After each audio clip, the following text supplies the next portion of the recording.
right? Well, he's at a church, Ruslan. What do you mean? Yeah, no, I don't think they call it a church either. Really? I don't know. But he definitely doesn't refer to himself as a pastor. Really? Yeah. So Okay. I think this is. So you're saying Joel Osteen, not to sidetrack, that he's kind of like a sham? What's up, guys? So I just got finished watching my boy Ruslan on a panel on Valutainment money. And the topic of the panel, well, one of the topics was, are OnlyFans girls wifey material? So I wanted to watch it because I'm like, man, what they got Ruslan on here doing? But as I was watching it, two things stood out to me, all right? And that's what I want to highlight here. And also, I just want to shout out Ruslan for using the opportunity to present the gospel. I want to play one of the questions that the host asked. And the reason I want to do so is because what this host is doing when it comes to Christianity is something that a lot of people who are not believers, it's something that they do when it comes to how they view Christianity. So I want to play it and then break it down. Ruslan, let me ask you, because you're like our local expert on Christianity. In-studio expert. Is there a difference between being a porn star, a stripper, an OnlyFans girl? Like, in the eyes of the Lord, how, I saw some stat that 50% of Christians watch porn. Something like that. Some crazy stat. I can pull it up. Yeah. But I think part of the problem I have with, like, Christianity or even the, like, televangelist is like the judgment. I feel like it's very judgy. Yeah. That's just me. Mm-hmm. So if you'll notice what the host says, and I forget the host's name, I'm sorry, host, but he says one of his problems, well, his problem with Christianity is it's judgmental, and what he's failing to realize that as he is accusing Christianity of being judgmental, he's actually making a judgment himself. He is judging Christianity for being judgmental. And what I find interesting is he's actually judging something that he doesn't even really know a lot about. And I'm going to play this clip for you and you'll see what I mean right here. It's my body, my choice. It's my body, my choice. Overturn, no, hell no. My body, my choice. I am who I say I am. So what they're doing here is they're violating something that they can get sued and arrested for. Yes. And it's stupid. Like, it's actually stupid. Second of all, they go to Joel Osteen's church. Like, we don't take Joel Osteen seriously. Like, the pro-life community doesn't take him seriously. The Christian community doesn't take him seriously. Really? This is the... I thought he's like the biggest evangelist in the world. Motivational speaker. Yeah. Motivational I don't even think he speaker. calls himself an evangelist or a pastor, right? Well, he's at a church, Ruslan. What do you mean? Yeah, no, I don't think they call it a church either. Really? I don't know.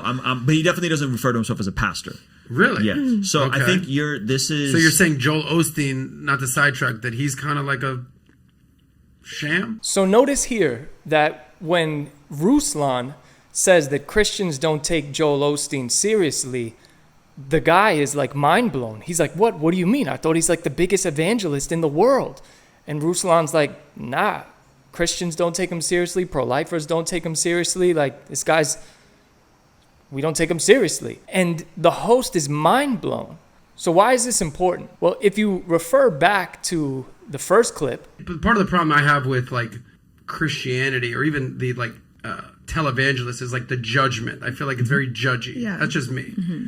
The host has a problem with Christianity because of how judgmental Christianity is. He also has a problem with Christianity because of the televangelists and stuff. But here, he doesn't even know that Christians don't take the number one televangelist in the world, that we don't take him seriously.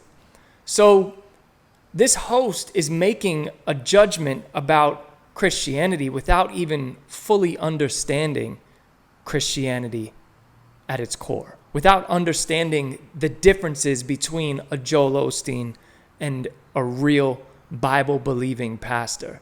And this is why I believe that it's important for us Christians to be out here exposing people like Joel Osteen and Stephen Furtick and Mike Todd and all of these people and be discussing the nonsense that they do, because this is what happens. The outside world is looking at Joel Osteen and saying, oh yeah, #1 evangelist in the world, and then judging Christianity based on Joel Osteen. Now, I'm not saying that that's Joel Osteen's fault. If you don't look into something that you're judging beyond what's on the surface, then that's your fault for not knowing about it, for not actually knowing what you're judging. And what's also interesting is at a different point in this interview, he was discussing how he was watching somebody on Instagram who was like doing better than him at the time, and he was like hating on the guy. And then he caught himself and he was like, oh man, why am I hating on this guy? I don't even know this guy. I should stop judging him. But yet he does the same thing to Christianity with no problem, without even understanding that Christians don't take Joel Osteen seriously. So that's just something that I noticed, and I wanted to make a quick video. And with that being said, I'm going to just play the clip of how Ruslan turned this question into an opportunity to share the gospel. And with that being said, I'll see you guys on the next one. Ruslan, let me ask you, because you're like our local expert on Christianity.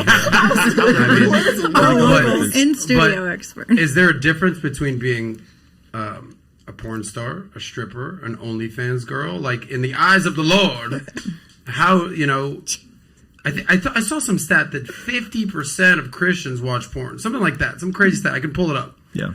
But I think part of the problem I have with, like, Christianity or even the, like, televangelist is, like, the judgment. I feel like it's very judgy. Yeah. That's just me. Mm-hmm. But she's a freaking nurse. She saves lives. Good mom. Good wife. She happens to have sex on camera with her husband. It's random. And makes a lot of money. Give me the good, bad, and ugly of what you're hearing. Because it's not all good, it's not all bad, and it's not all ugly. I think if we're talking in the eyes of what, again, the standard is, according to the scriptures, I think there's a standard there in terms of what is the human body designed for. Mm-hmm. Yeah. And we usually revert to one of three things: lust of the eyes, lust of the flesh, pride of life.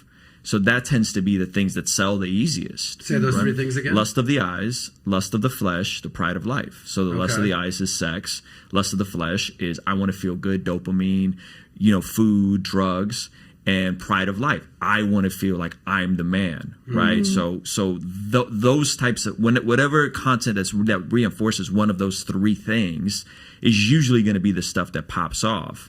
And so I love 1 Corinthians chapter 5. And if you guys have ever read the book of 1 Corinthians, it's one of the earliest books written in the New Testament. Paul's writing this church in Corinth, and this is about a decade after Jesus resurrects. And he's writing this church. So churches are growing all over, and there's this church, and Paul's writing them, and he's like, man, like chapter 1, you guys are doing great. Like, keep going. Chapter 2, it's like, yeah, I'm glad I didn't baptize any of you because some of you guys are kind of weird. Chapter 3, man, you guys are pretty carnal and acting pretty fleshly. Chapter 5, boom, Jerry Springer bombshell.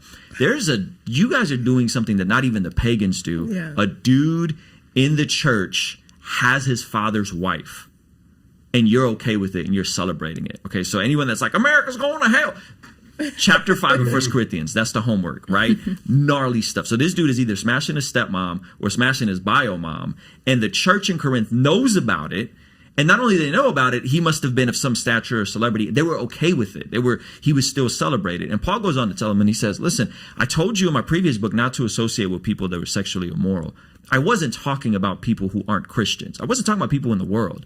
I was talking about people in the church, right? Expel the wicked from among you, hand them over to Satan so that God would deal, so that hopefully he comes back. He says, the world, God's going to deal with the world. You don't worry about judging the world. You judge those inside the church. The issue with Christianity, and I'm not sure how much you would agree with this, is we've done the opposite. Yeah. We've held the non-Christians to the standards of Scripture, and then when pastors, when leaders, when people in the church misbehave, abuse, act immorally, cheat, lie, lust of the eyes, lust of the flesh, pride of life, want to be celebrities for Jesus, then we look the other way and we don't judge them. So we have it backwards on in a lot of ways. And so the standard is the standard. However, if someone's not wanting to live that standard, if somebody's not a follower of Jesus, what business is it of mine to judge them? Now, if they ask me, I'm going to proclaim the gospel. I'm going to tell them, hey, man, like, God created us to be image bearers of God. That is good news.